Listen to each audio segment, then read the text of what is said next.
Hey kids, it's Mr. Adam. Books can provide some of the best adventures you'll ever go on. Today we're reading Leaf Trouble by Jonathan Emmett.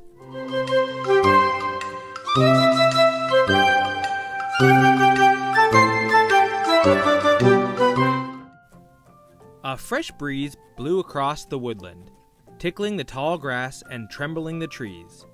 Summer had left and autumn had arrived. Pip Squirrel stuck his head out of the nest and sniffed the air. Something's changed, he decided, and he scampered off to find out what it was. Pip's nest was in an old oak tree. Pip loved the old tree, and he knew every bit of it, from twig to trunk. But something was happening to the tree. It was happening so slowly that Pip hadn't noticed it. Until now.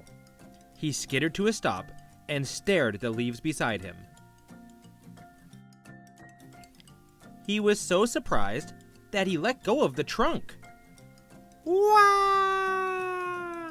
Squealed Pip as he tumbled down through the branches and landed, oof, on the woodland floor. Pip lay there for a moment, staring up at the leaves. They've changed color, he gasped. And he was right.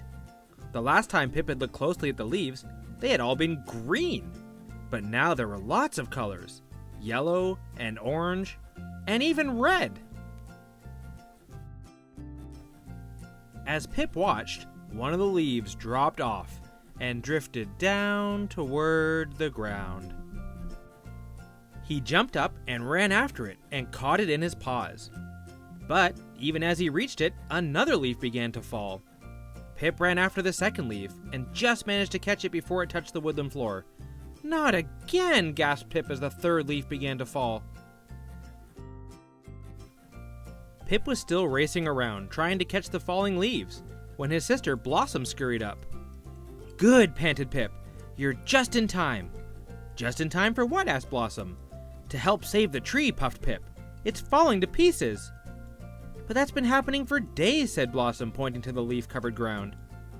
Then we've got to stop it now, insisted Pip. Pip and Blossom collected all the fallen leaves into a big pile. Now what? Asked Blossom. We put them back, said Pip. So Blossom carried the leaves up into the tree, where Pip tried to stick them back onto the branches. But it didn't work very well. Then, all of a sudden, there was a huge gust of wind, and hundreds of leaves began to fall. Pip and Blossom were scrambling around frantically, trying to gather them, when Mom Squirrel arrived. What are you two up to? She asked. When Mom found out what Pip and Blossom had been doing, she couldn't help smiling. But Pip, she said, the tree has to lose its leaves. And she explained that taking care of the leaves was hard work for the tree, and that after keeping them all summer, it needed to rest for a while. But I love this tree, said Pip sadly. It's our home, and I want it back the way it was. It will be, said Mom. When spring comes, the leaves will come back again. They've only gone away for a while. Like when the sun sets and then comes back again, said Pip. Like when the sun sets, agreed Mom. Except the leaves will take just a little longer to come back. Pip, Blossom, and Mom played beneath the old oak tree until sunset. Before they left, they collected some leaves to take back to their nest. They're such beautiful colors, said Pip, smiling, and now I understand why. He held up a paw of leaves to show Blossom and Mum. They're the colors of the sunset, said Pip. The end. Thanks for reading a book with me today. Don't forget to like and subscribe so you don't miss out on any of Mr. Adam's adventures.